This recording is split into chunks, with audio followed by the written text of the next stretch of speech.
All right, let's get started. Hello, everybody. On behalf of Firstbeat Sports, I would like to warmly welcome all of you to today's webinar about long-term player development with our guest speaker, Marko Haverinen, the head of performance at Tappara Ice Hockey Club. My name is Joel Wenning, and I will be your host today.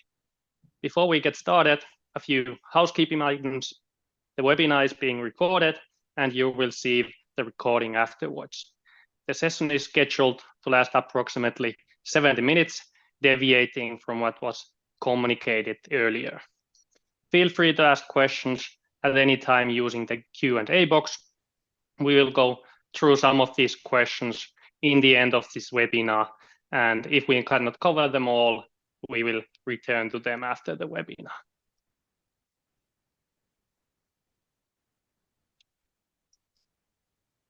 All right, today's agenda looks like this. So, short introduction, then Marko will talk how Tappara uses Firstbeat on a daily basis and how they communicate data between coaches and players. Then I'm going to tell you very shortly about ice hockey season for those of you who are not so familiar with ice hockey. Then we are going to the main topic, so how to build a data-driven player pathway, and then draw some conclusions of it. And as I said, in the end, then we have a Q&A session.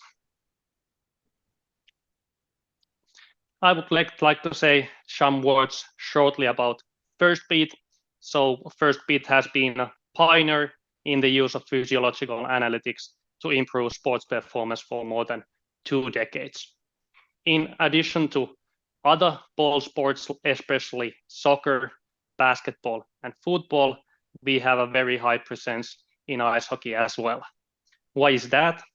We have developed our analytics together with coaches and based on their needs. This has led to us to a point where the majority of top teams from league like NHL, the Finnish League, DEL, SHL, AHL, and NCAA rely on Firstbeat. Firstbeat has a unique physiological database of 5 million measurements to create ice hockey specific reference values and improve our analytics. Welcome, Marko. I would like to warmly welcome you to today's webinar. Marko Haverinen works as the director of the testing lab in the High Performance Training Center at the Varala Sports Institute and is a strength and conditioning coach at Tappara Ice Hockey Club. For those of you that don't know the Finnish league so well, Tappara is the most successful ice hockey club in Finland. They have won the championships 20 times, and this year was their 3rd time in a row. Additionally, Tappara has produced many NHL superstars like Patrick Laine and Alexander Barkov. Marko, we really appreciate having you here. You just won the title 2 weeks ago. Congratulations on that. I hope you have partied accordingly. Thanks, Joel, and thanks Firstbeat for the invitation. It's a pleasure to be here. Yeah, my parting was quite a short one, but I believe the players are still going on, and of course they deserve it. So, but I'm back in business. Yeah, we let them celebrate for sure. Yeah. And could you please tell a bit about yourself and maybe also about your PhD studies? Yeah, I used to study in University of Jyväskylä and graduated over there. First, I worked in a high performance training center of Pajuahti Sports Institute, and after that, as the director of testing lab in high performance training center of Varala Sports Institute. And yeah, I'm working on my PhD studies in University of Jyväskylä. The topic is interactions between training load, physical qualities, and health profile of elite ice hockey players. So we are studying Finnish elite ice hockey players and how the physical qualities and training and game loads are interacted and how they are related to injury profile of the players. Yes, so that's very interesting. You gathered the data from this whole season or last season? Yeah, a couple of seasons before we gathered the information, and now it's all about writing articles. Yeah, and the deadline for the study is when? I believe 2026 or something like that. Yeah, so we still have some time, but you are a busy man. Yeah, trying to do that besides my work, of course. Yes. All right. Thanks, Marko. Let's move on. So could you please tell a bit about how you are incorporating Firstbeat and how you communicate the data in Tappara? Yeah, if I can just push it here.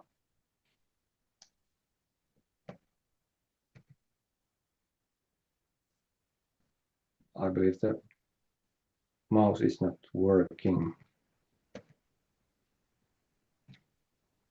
Yeah, I can see the cursor. Yeah, I can just put it. If it's working now, no. Yes. Okay. So actually, we started using Firstbeat in back in 2015 in Tappara. It's been more or less periodically used, but last couple of seasons we have tried to use it on a daily basis. So measuring both off-ice and on-ice training sessions and games. So basically, when the players come to the arena, they put the strap on and we measure whole training day, meaning off-ice training, on-ice training, and back off-ice training. And after that, data upload from Firstbeat Sports Coach app to the Firstbeat Cloud, which is of course automatic process. And in Tappara we use also this XPS network application, and from cloud, Firstbeat Cloud, that information also is transferred automatically to XPS application. And we do some data analysis at the end of the day. We do lab management, so we want to extract the off-ice training sessions, on-ice training sessions from the data, and especially on-ice training sessions, we also want to extract those different drills, and of course in games we also do labs from the periods. And if some players for some reason hasn't used the Firstbeat during the day, we add manual exercises over there in order for the data to be accurate. And about the communication, it's of course important, and we usually have a morning and afternoon meetings with the coaching staff. In the morning we go through the last day's data and figure out how it might affect the training that we do on that particular day. In the afternoon, we shortly go through the data of that day, and with the players, it's on a weekly basis. So we have managed to talk with each player on a weekly basis. So we go through, of course, what's the situation of the player, what's the stress and recovery status of the player, and how does this data look in the previous training sessions or games. But I believe this has been quite important for us, for the buy-in of the players, and for the players to commit using the Firstbeat. We really try to make the data worthwhile and use the data on behalf of the players and communicate with the players, if not daily, on a weekly basis with each one of the players. So I believe that has been quite important thing for us to increase the buy-in of players to using this Firstbeat system. We use it also in real time, especially for healthy scratch or injured players. Coach and athlete communicate with the data during the training session, and on ice training sessions, the coaches on ice, they really want to know also what is the training load and how close we are getting that goal that we have in each on ice training session. So in that sense, we are also using real-time measurement and real-time feedback in team sessions.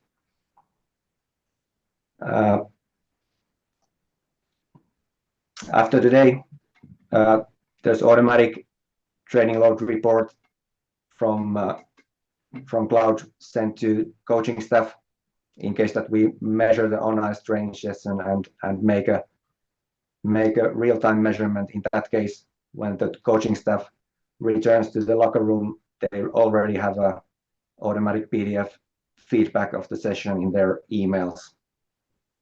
And this also goes to the players, of course. On a weekly basis, we send automatically the training load report of the particular training week also to the coaching staff. And what is quite important, I think, is that we use the data in planning the training. In a weekly basis, we use the data planning the big picture of the next week, but on a daily basis, we also use the data for planning the training sessions more in detail for the next training day. So this is more or less the daily training process, how we use Firstbeat in Tappara. Yeah, that's a really nice way, and especially how you are communicating data with other coaches and players to get the buy-in and therefore get more out of the data. Yeah. All right, let's move on. So as said before, I would like to very shortly tell something about ice hockey, about the seasons, how they compare the different sports, and if some of you are not so familiar with ice hockey or the Finnish league in general. So as we see here, we have the Finnish league in red, the Swedish league in gray, and then the North American leagues in gold, and the amount of games in the regular season. And as you can see, we are today analyzing the U18, so 44 games, U20 47, and in the men's league we have 60 games. So, and the same pattern is in every league, so the game amount gradually builds up towards adulthood and also the top tiers. So you see that in the NHL we have more games in the regular season than in the SHL or the Finnish league. And more than 80 games are played in the NHL in the regular season. And when we also sum up the playoffs, it can be a total of 110 games in a season. And for example, if we compare the games per day in regular season, so for example, in soccer, you play usually once a week. In ice hockey, you play in the Finnish league every third day, roughly, so 0.3, and in the Swedish league as well. But in the NHL, the intensity or the frequency of the game is almost 0.5, so almost every other day. That's just as background information for those who are not so familiar with the system. All right, let's move on to the main topic of today. So data-driven player pathway and how do we do it? So in the first phase, we want to analyze the game demands. So we want to know that what are the in-game differences between your men and juniors. And we divide this into game load, internal, external, game intensity, internal, external, and the recovery requirements during games. Then, as the next step, we do a training analysis. We want to know how does the training differ between men and juniors. Here again, we are analyzing the load, internal, external, intensity, internal, external. And in the last phase, in the third phase, we want to have a look at the total season numbers. So what kind of training characteristics each age group has. And here we have the total load, internal, external again, and the time in heart rate zones. And this is just a basic example, basic core of the analysis that many of our customers like to use in the data-driven player pathway to enhance their long-term player development and improve their understanding about the physical requirements of ice hockey and in different age groups. We also can use different metrics or other metrics, add metrics to this analysis process, but due to time restrictions, we won't cover those today. And all these can be divided by team, position, and individual basis to get you a very detailed look. How did we do this analysis that we are discussing today? So we analyzed the data of Tappara, so the men's team, U20 and U18 teams. The time frame was the preseason plus regular season, so from the 31st of July to the 10th of March. And in total, we had 15,000 measurements, which included 2,100 games, and roughly 6,000 periods were analyzed. Goalies and measurements with high measurement error percentage were not included in this dataset. And games include the data from 0 seconds up to 60 minutes, so no overtime or penalty shootouts are included to make the game data comparable between age groups. And the values are presented as the top 10 percentile of each team to represent the top demands of each age group. All right, let's have a look first at the game requirements. So first we are looking at the internal load of games, and here on the right side we have a graph where we can see the difference to men. So the percentual difference, we have a 12% difference compared to men in the U20 and a 14% difference in the U18 compared to men. What does this tell you, Marko? Yeah, this is pretty interesting. Actually, we did a study a couple of years ago with Vik Larsen from Germany, from Denmark, sorry, where we compared Danish and Finnish elite league teams to U20 league teams in those countries, and we saw that actually the physical capacity of elite players are higher, of course, compared to U20 players, both in aerobic and anaerobic endurance and also in neuromuscular capacities, power output, and so on. So this might be one reason to explain why the men team are reaching higher numbers in that internal load values. Yeah, let's have a closer look at internal load and how it's divided per period. So here on the right, we have the trim per period. So we have the first period in blue, second period in orange, and the third period in white. And then on the x-axis, we have men U20 and U18. And on the y-axis, we have the trim values of each period. What kind of story this tells you, Marko? Yeah, if we look at those trim values, I believe it was big study from 2022 that they did. I believe it was with NCAA players, and they also showed that the trim values are increasing throughout the game from first to second and all the way to third period. So this has been established also in other studies previously, and it might be because of the accumulation of fatigue, of course. And well, in U18 you see that their trim values are not reaching so high numbers compared to the first period in second and third one. That might be because I know that U18 team in Tappara, they are playing more passively compared to U20 and men's team that really are trying to play an active style. So that might explain the U18 numbers. But you can see that the men are reaching higher numbers compared to U20 and U18, and especially compared to U18, the men's values reach higher values in second and third periods. So that might be also explained of the higher physical capacity of the men compared to juniors. Yeah, so you are saying that the physical capabilities of the cardiovascular system and maybe also from the neuromuscular system are not so enhanced in juniors as those from the men. Yeah, I believe so, and it has been shown in other research studies previously also.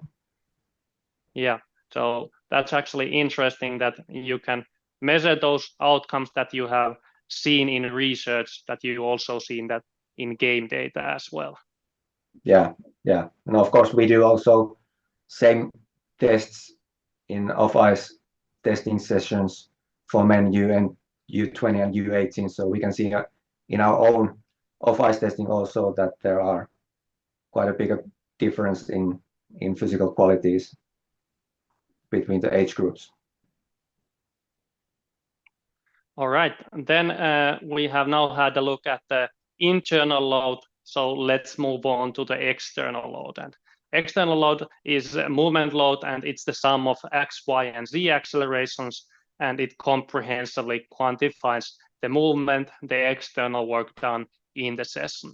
And movement load takes into account all work done, so paddles, rotations, etc. What you do normally on an ice hockey field. And here again, on the x-axis, we have men. Sorry, here we have men on the x-axis, U20 and U18. Then again, first period in blue, second period orange, and third period in white. And on the y-axis, we have the accumulated movement load per period. Then on the lower graph, we have the percentual difference of movement load compared to men. What does this tell you, Marko? Yeah, you can really see that, of course, the external load is decreasing from first period to second and third one, at least in men and U18. And this is also something that has been studied previously, and several studies have shown also that the external work decreases throughout the game, and might be really because of the accumulated fatigue from first to second and all the way to third period. In U20, you can see that it behaves a bit differently, and we talked about this with a U20 strength and conditioning coach, and well, he said that when U20 players, they really try to play active style compared to U18, for example. U18 plays more passively, but U20 really they try to play very active styles, so that might explain something over here. But of course, you can see that men are really reaching higher external load values compared to U18, and yeah, that might be also because of the higher neuromuscular and cardiovascular characteristics of men. Yeah, and if we put these and the former slide together, so internal load is increasing towards the end of the game, and movement load is decreasing towards the end of the game, which means that movement efficiency, which we won't talk about today, is decreasing, but it tells that the fatigue is accumulating towards the end of the game. Is it like that? Yeah, that's the thing, and it's pretty interesting that players' internal load is increasing throughout the game, so they are really pushing themselves to the limit, and still the external load, the external work that they're producing on ice is decreasing. So I suppose it's the accumulated fatigue indeed. Yeah. And now we are looking at the team values, but you as a strength and conditioning coach would of course like to look at the individual values as well, and look at which athletes are able to maintain high external workloads in the third period and which maybe not.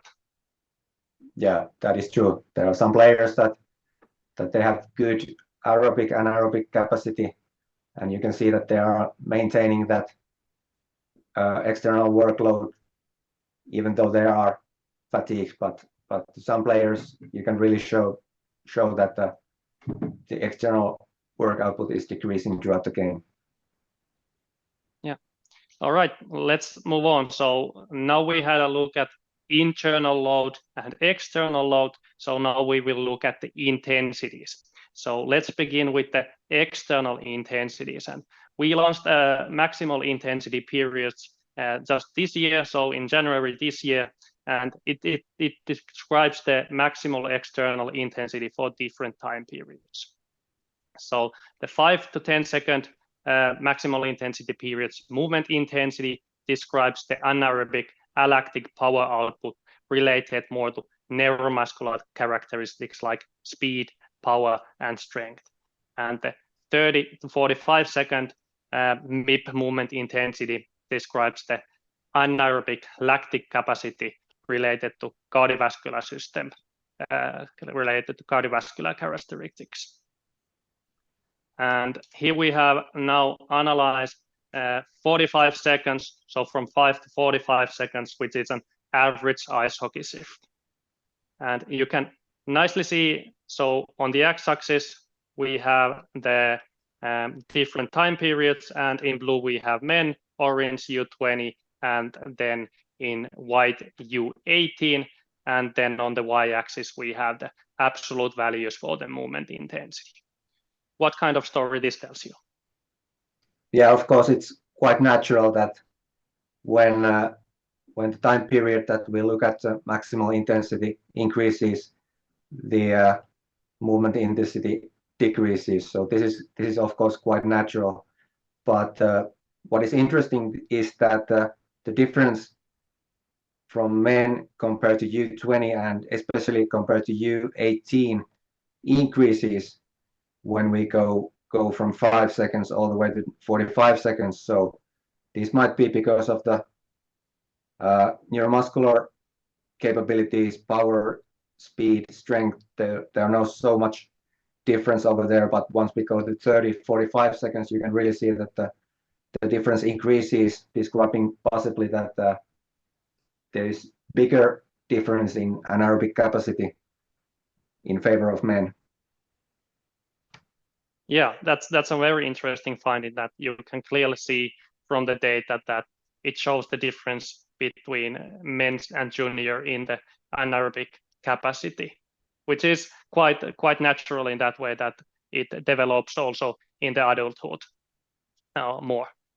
Yeah, and this tells us as a club, we always want to develop those speed and power characteristics of young players, and this data also tells us that we can really concentrate on those speed and power and strength capabilities in young players, also of course building up those progressively towards adulthood, but we can concentrate more on anaerobic capacity when the players are reaching, I would say, U18, U20, all the way to the elite level.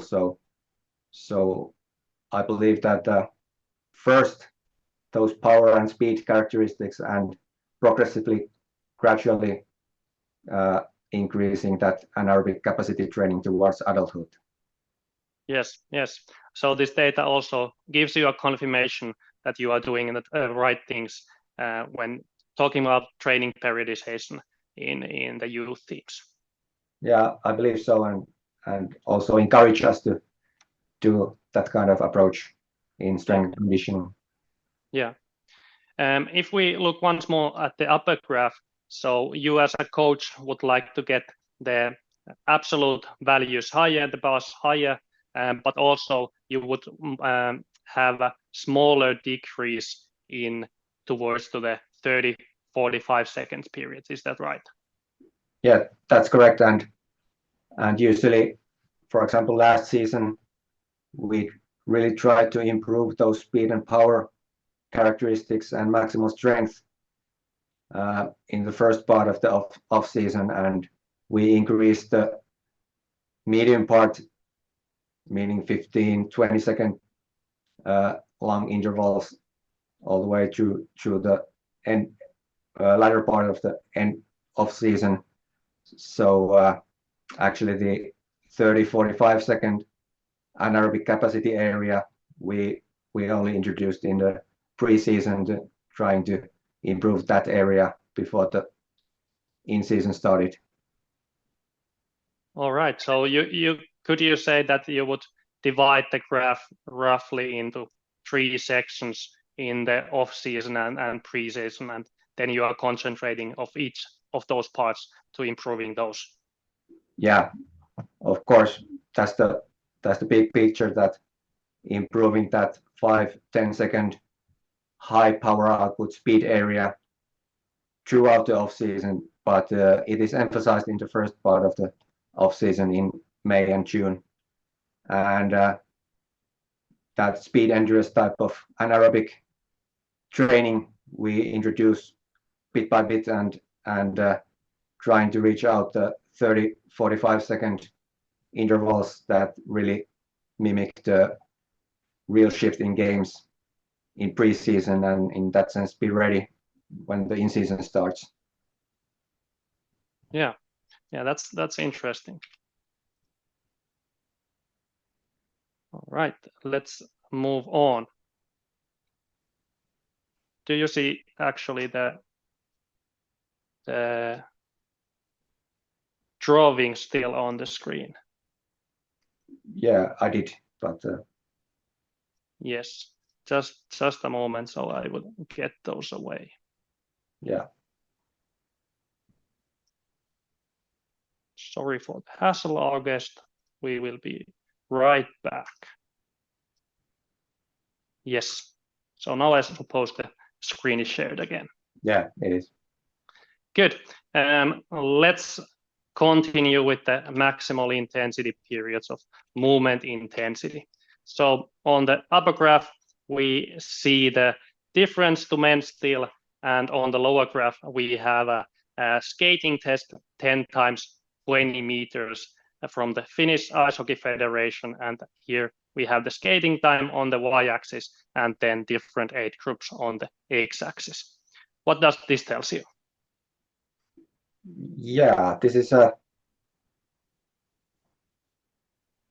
typical test that Finnish Ice Hockey Federation and clubs do. So 10 times 20 meters skating test. And actually, could you? Yeah, the interpretation is there. Yeah.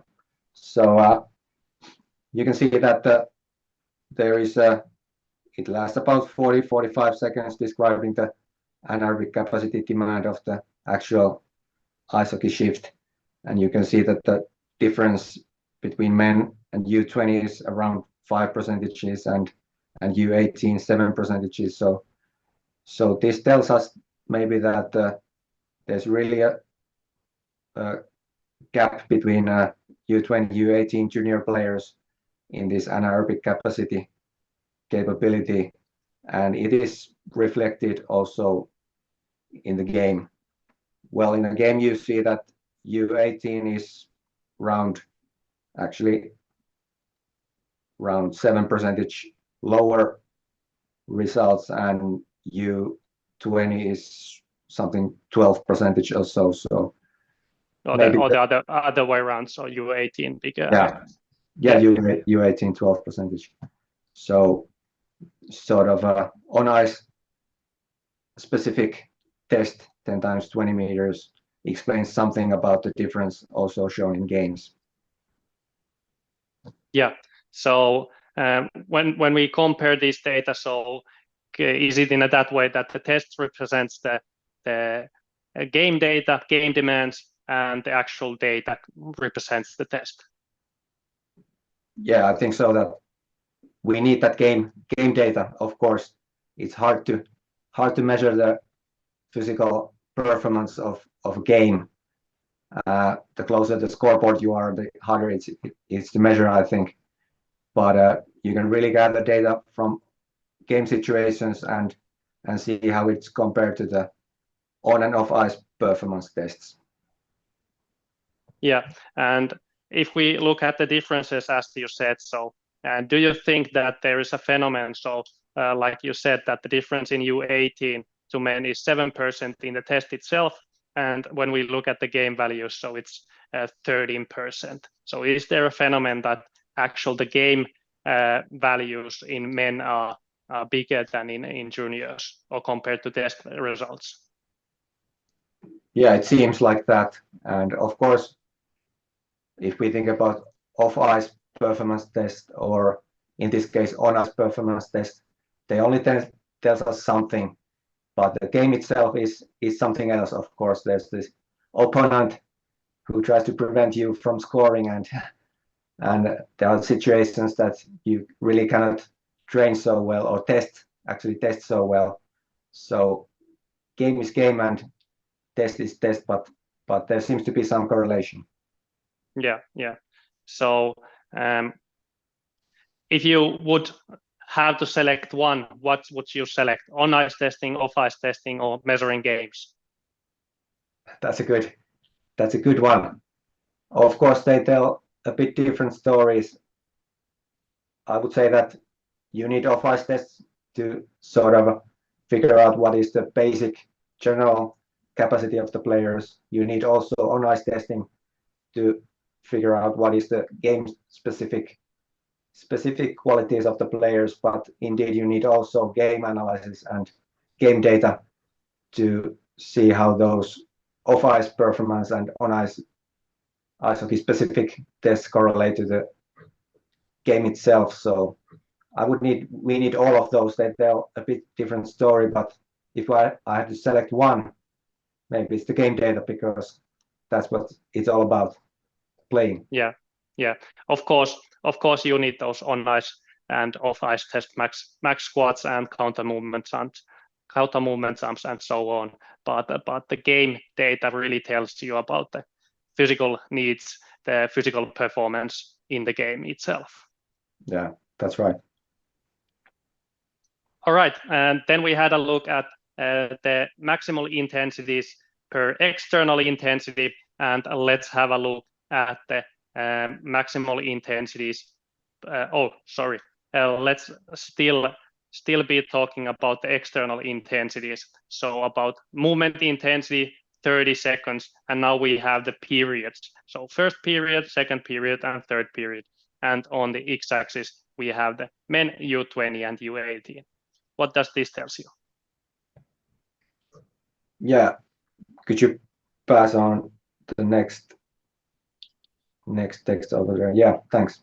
So I think that the same story as we saw in internal load values and also external load, this external intensity behaves the same way. You can see that it's decreasing from first to second and third period. So as in internal volume, external volume, also this external intensity seems to be decreasing and showing that accumulated fatigue is the main reason, I think, behind that. And of course, you can also see those higher values of men in first, second, and third period. Actually, the third period is higher compared to the first period of U20 players. So it seems that really the men are having higher neuromuscular speed, power, strength characteristics, and of course this 30 seconds describes also the anaerobic capacity side, higher in men compared to juniors. So to sum the external part up, so the external load decreases towards the end of the game, and then the external intensity decreases towards the end of the game. Yeah. And in all of these, we can see a decrease from the men to U20 and all the way to U18. Yeah, same story. Same story. Then let's have a look at the internal intensities. So the internal intensities are presented as trim per minute, and here again we have selected up to 45 seconds as it represents a normal ice hockey shift, and it describes the ability to maintain high internal intensity in ice hockey shifts.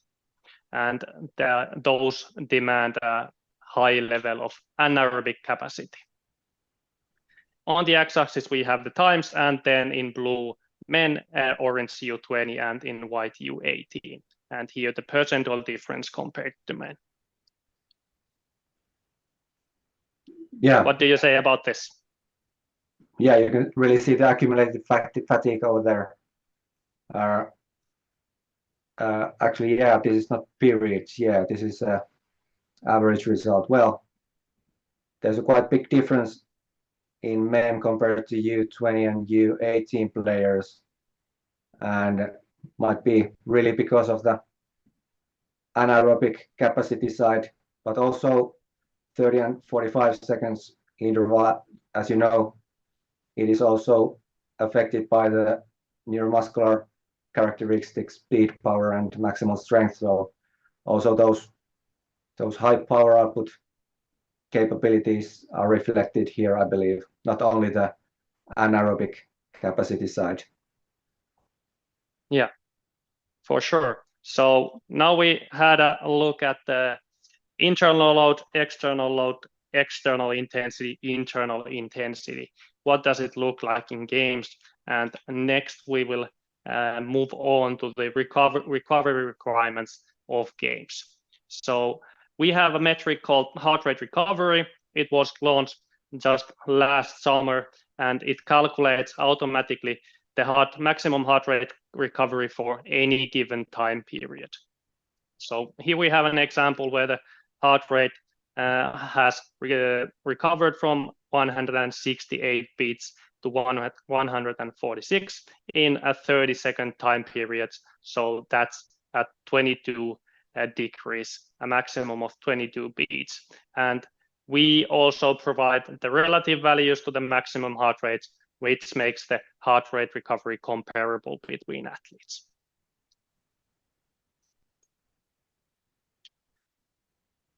And here again, we have first period in blue, second period in orange, third period in white, and on the y-axis, we have the relative heart rate recovery values and the absolute values, beats per minute, are presented over the bars. And here on the lower graph, we have the percentual difference to men's heart rate recovery values in games. What kind of interpretations can be done from the heart rate recovery data? Yeah, first of all, you can see that the ability to recover is higher in men. You can see it clearly being higher compared to U20 and U18 teams. But what is interesting that men seems to be able to maintain that recovery throughout the game, whereas in U20 and U18, the recovery is impaired in second and third period compared to the first one. So yeah, this might reflect that we go all back to the physical characteristics of the players. We know that our elite players have higher VO2 max values. Their aerobic and anaerobic endurance tests are better compared to U20, U18 players. So maybe that explains something why men seems to recover better between the shifts compared to junior players. And of course, you again as a strength and conditioning coach would not only want to look at the team values, but also the individual values, and there are probably quite big differences between individuals, and therefore you can see that which players need more aerobic work and which players might need or can move on to speed, power, and strength capabilities to improve them. Yeah, we know that some players are more endurance type of players. They have high VO2 max values, and you can really see that the heart rate curve is reaching high numbers, but also decreasing rapidly compared to the players that have poor endurance capabilities, and the heart rate curve might be quite stable. Actually, it doesn't decrease that rapidly compared to the other players that have higher endurance capabilities. Yeah. All right, and then we have sum up the game requirements, the game demands, and we will move on to the second part of the analysis, so the training analysis. And we would like to know that what kind of training characteristics each age group has. And here we have analyzed the weekly loads experienced by the cardiovascular system, so TRIMP, and the neuromuscular system, so the movement load. And here on the x-axis, we have the TRIMP values, and absolute values are again presented over the bars, and the difference to men's weekly load presented on the y-axis, and then on the x-axis on the right side, we have the movement load. And in white, we have men, then in blue, the U20, and then in orange, the U18. Yeah, I think this is probably one of the biggest findings in this data analysis that we did in our teams from juniors to elite league. So as we saw that the game demands are higher in men compared to U20 and all the way to U18, but actually the training load is the opposite. So you can see that the U18 and U20 teams are training more. The training load and volume is higher in juniors compared to men. And yeah, you can see the difference also in movement load. Movement load is pretty much more adverse there in juniors compared to men when you compare to the TRIMP values. So that might be because of our juniors, they really train off ice mostly by running. Of course, they use bikes also, but they use quite a lot of running, which is the Tappara strategy. And our elite league players in men's team, they also run, some of the players, but as you know, the adult players, they might have quite big muscle mass, and that's why some of the experienced players, they use quite a lot of biking in our off-ice training. So that might explain the difference between internal load TRIMPs and external load movement load values. Yeah, so the youth teams are experiencing more load on the neuromuscular system than in the men, and some of course in the men are running as well, but most of them, or I don't know about most, but some of them are then doing the off-ice sessions on a bike. Yeah, I would say that 50% of the players use quite a lot of bikes and 50% mainly run. So, but in juniors, it's mostly about running. Yeah. All right. Let's then have a look at active time versus measured time. And the active time is the time spent over 50% of the heart rate max, represented here in blue, and then we have in orange the time under zone, so under 50% of heart rate max. And here we have then, when we sum those up, the total time measured. What are your comments on this? Yeah, you can see that, of course, the active time describing the training volume totally is higher in U18 compared to U20 and all the way to men. So the same story that the juniors are training more, the training load and volume is higher. But as you see, the under the Jones area is higher in men. It might be because of the men being professional athletes. They come to the arena in the morning and they put the strap on and they take the strap off after the end of the working day. And the day includes quite a lot of meetings also. And that's why under the Jones bar is a bit higher compared to U20 and U18 teams that train twice a day, but they put a strap on before and after each of those training sessions. Yeah. Yeah, that's interesting. So if we combine these two charts, and the data is reflecting that the men are highly concentrating on winning with a lot of meetings, a lot of tactics, whereas the youth teams are really concentrating on the player development with high training volume and high training load. Yeah, it seems like that, and the practical side also does the same thing. Yeah. Then here's an example of a typical training week in men and U20, U18.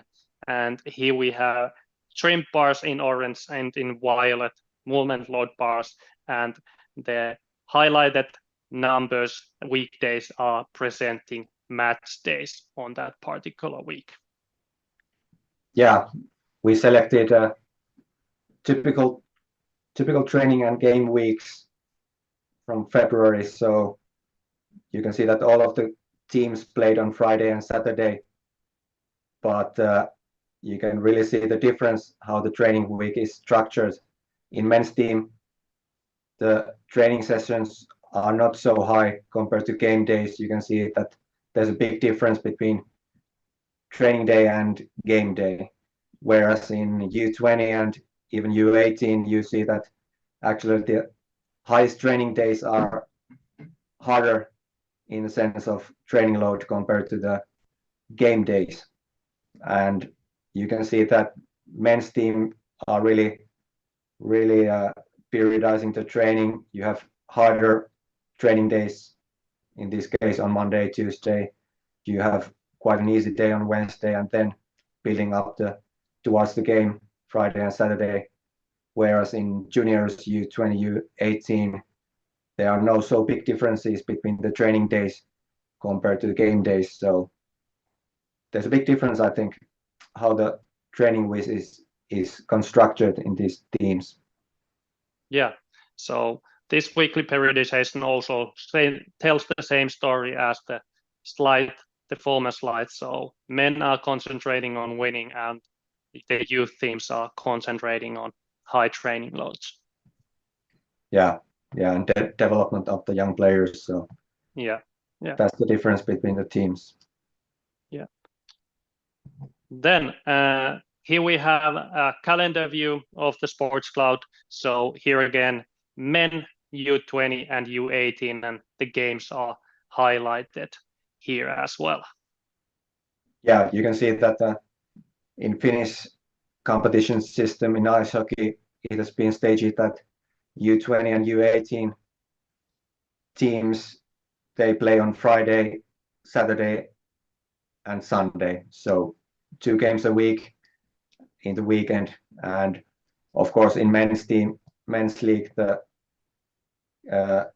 number of games per week is almost 3 in every week. Of course, it differentiates from 1 to 4, but the average is quite close to 3 games a week. So, and the game days can be Tuesday, Wednesday, even Thursday, Friday, Saturday. So this is the difference between a professional level and junior leagues.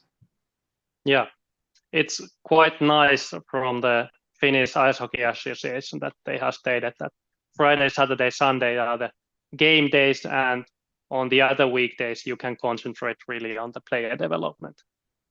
Yeah, I think this is a wise decision from Finnish Ice Hockey Federation, and really it helps clubs to improve those physical qualities of the players and that long-term player development. Yeah. All right. Then we have done a short training analysis, and next we will move on to the total season numbers. So first we had game requirements, then training analysis, and now third, total season numbers. And here we have the time spent in different heart rate zones per athlete. So each bar represents an individual athlete. And then, of course, the colors represent the different heart rate zones.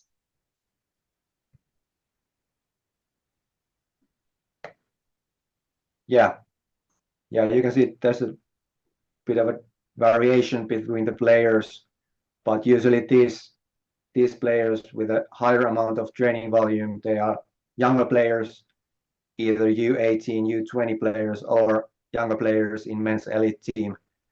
And these players with a lower training volume, they are more experienced players that the training is more or less individualized to meet the preferences and demands of the players. So at least in U20 and men's team, we individualize the training more.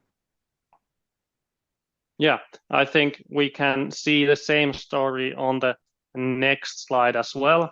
So here we have the total trimp load per player in the preseason plus regular season. So each of these bars represent an individual athlete: blue men's team, U20 in orange, and U18 in white, and then the total accumulated trimp here on the y-axis. And these graphs have quite different patterns when compared to each other. What kind of conclusions you can draw from it? Yeah, as I said, men's team and U20 team, they really are individualizing the training more compared to U18 team, where you can see that there's not a lot of variation, and U18 train more as a team, as a group. And this is why, because we really try to improve those physical qualities and make sure that those important neuromuscular capabilities, speed, strength, and power, as well as aerobic and anaerobic endurance, are developed in those junior teams. But when we come to U20 and men's team, it's important to individualize and based on the needs of the player to specialize the training according to those preferences that each player has. Yeah, and here we have the same graph of movement load, so the external load, and it tells quite the same story as the internal load, does it? Yeah, the same story, but you can see that the movement load describing the external load is even higher in U18 compared to U20 and men, and that might be because of the higher volume of running-based training in off-ice, as I talked earlier. In U20 and especially in men's team, we use also biking quite a lot based on the needs of the individual player. Yeah, you can definitely see that the U18 is training as a group, whereas the training in U20 and men is more individualized. How about this guy? This looks quite exceptional. What's the story behind him? Yeah, I believe that guy is, of course, he's a hard worker player who likes to train, and I believe he plays in men's team, but also plays some games in U20 team. So he trains a lot, but also plays in two different teams. So it's a good thing, of course, that he's developing those physical qualities and spends time on ice.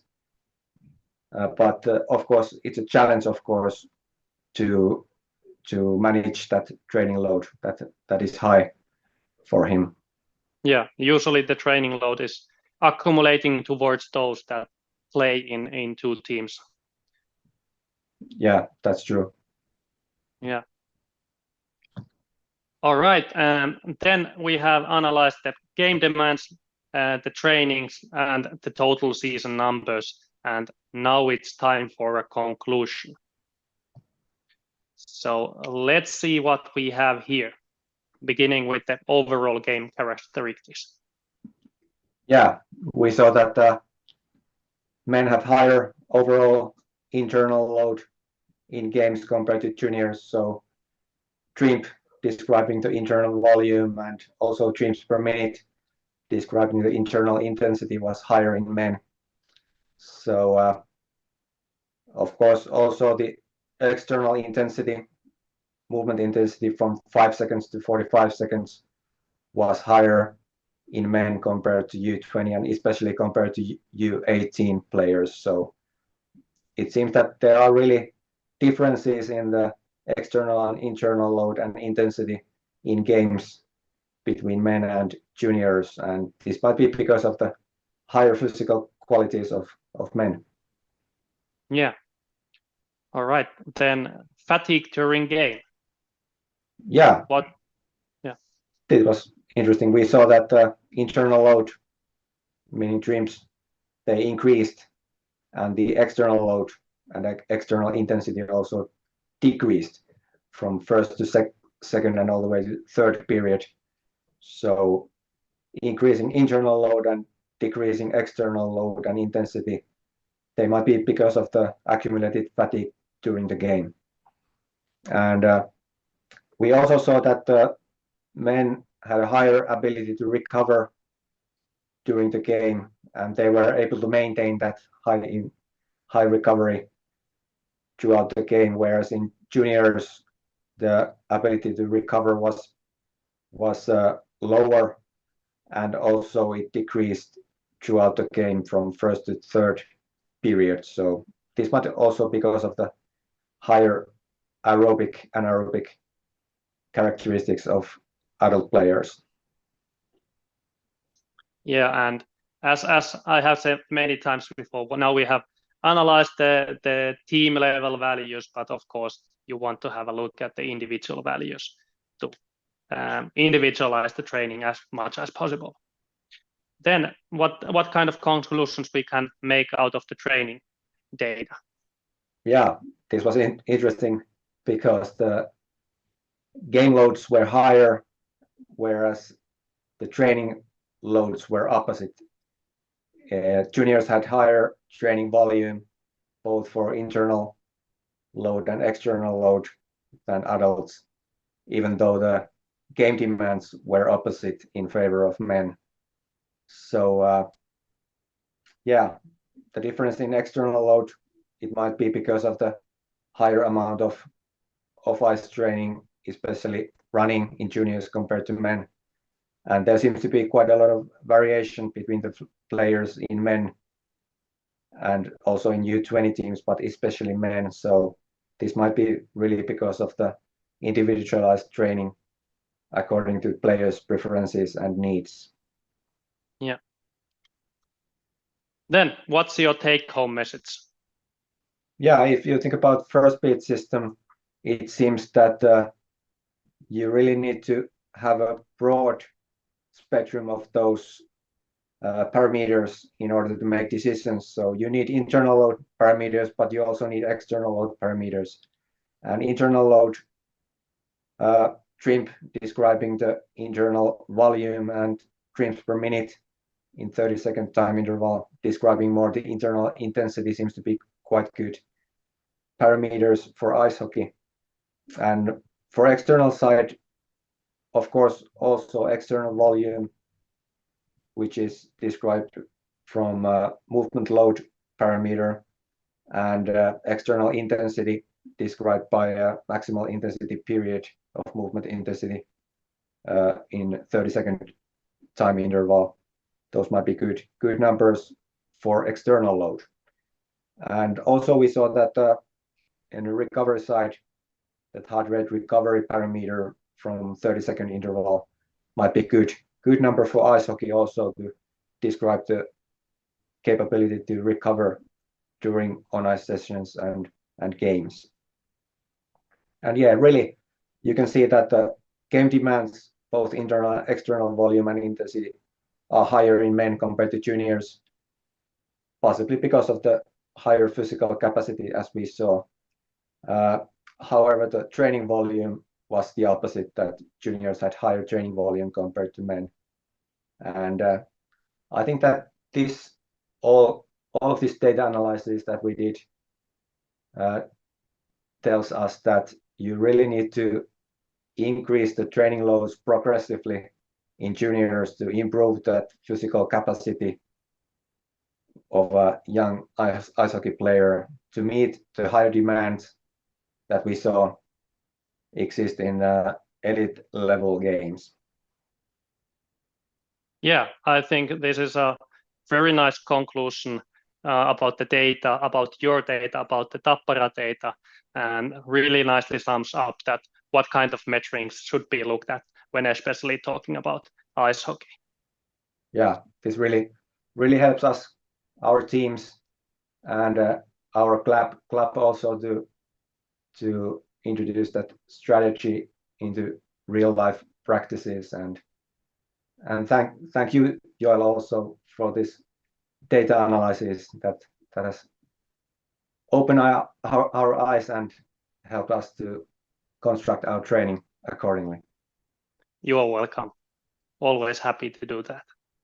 But then now we have had a look at your data, at the Tappara data, but let's have a look at then that what does Firstbeat Sports big data says. So here we have time in zones per player age in ice hockey. So on the x-axis we have the typical weekly training duration in minutes divided into different heart rate zones, and on the y-axis we have the player age.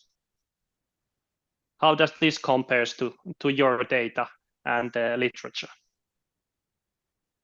Yeah, this is your big data from ice hockey players, I see. Yeah, it does quite the same story. I think that young players, they have higher training volume overall compared to more experienced players. But you see that there seems to be no big difference in red zone, the maximal heart rate zone, improving VO2 max values. Those numbers seems to be quite stable, but maybe there's a bigger difference in these submaximal areas. For example, zone number 2, sort of a basic endurance level. It seems that junior players are spending more time in basic endurance compared to men.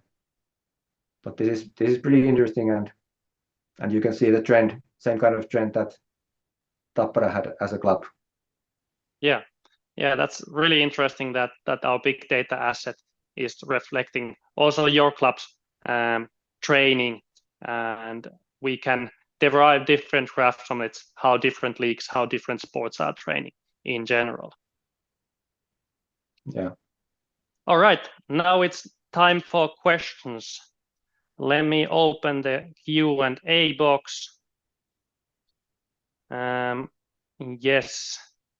So let me see what do we have here. Does the results/findings differ significantly if you compare the values in the beginning of a season with the values at the end of a season? Yeah, we looked at those in different parts of the season, and we saw that actually internal load trim values were quite high at the beginning of the preseason. So might be because of the players come from off season straight to high intensity team training, and it's quite natural that those internal trim values reach high numbers over there. But once the training continued, we saw that the trim values are decreasing in the same kind of work that we do. So that might be because of the sort of getting accustomed with the training load after the preseason. Yeah. But you told me that you had different game loads in playoffs than in the regular season. Is that right? Yeah, that's right. Even though we had high numbers in the preseason, leveling off in the regular season, but in the playoffs we had higher values compared to the regular season games. So it might be because of the playoffs is a bit different world compared to the regular season, and the demand level of the games is higher. Exactly. So there's a level up in the playoffs compared to the game load values in the regular season. Yeah, definitely. Yeah. Okay, here is a very specific one, but an interesting one. I heard you had an average score of 2 points in the back-to-back games, whereas other teams had an average of 1 to 1.5 points in back-to-back games. How did you manage to do that? Yeah, that's an interesting number, and we talked about this with our coaching staff. Might be because of the periodization, might be because of we train differently in game days. -1, 2, 3, 4. We had a bit different periodization and rhythm over there, and the days are different compared to game days. So that might be one reason, of course, but ice hockey is a complicated game, so it's not so easy to say. Yeah, but it looks like you have done your job well. Yeah, it's easy to see what you want from the numbers, but in reality, there are so many different factors that influence the end result. So it's not only about the strength and conditioning or periodization itself. Yeah, for sure. All right, we are running out of time. I still have one question for you. So what Firstbeat metrics are you planning to use more next season? Yeah, that's a good question. We started with the internal load metrics, TRIMP describing the internal volume and TRIMS per minute describing the internal intensity. So actually those were the two numbers that we started with. We wanted to make it more simply for coaches, for us coaches and for players also. And once the season continued, we also started to use acute load and chronic load and acute chronic workload ratio derived from the internal load TRIMP metrics. So those were actually the 5 numbers that we looked most of the season. We started to look the external load metrics also, external load, movement load value, and also external intensity with the movement intensity values. But we really didn't manage to go too deeply into that. So I guess the external load, movement intensity values, and especially those movement intensities in 30-second time period might be the next step for us. And definitely we want to also look at the heart rate recovery values more detailed. Yeah, for sure the movement load gives nice context, external load to internal load data, and the maximal intensity periods for movement intensity tells then about the neuromuscular system capabilities and also of course about the anaerobic capabilities as well when looking at the 5 to 45-second time periods. Yeah. All right, unfortunately we don't have time to answer the other questions, and we will answer those later after the webinar.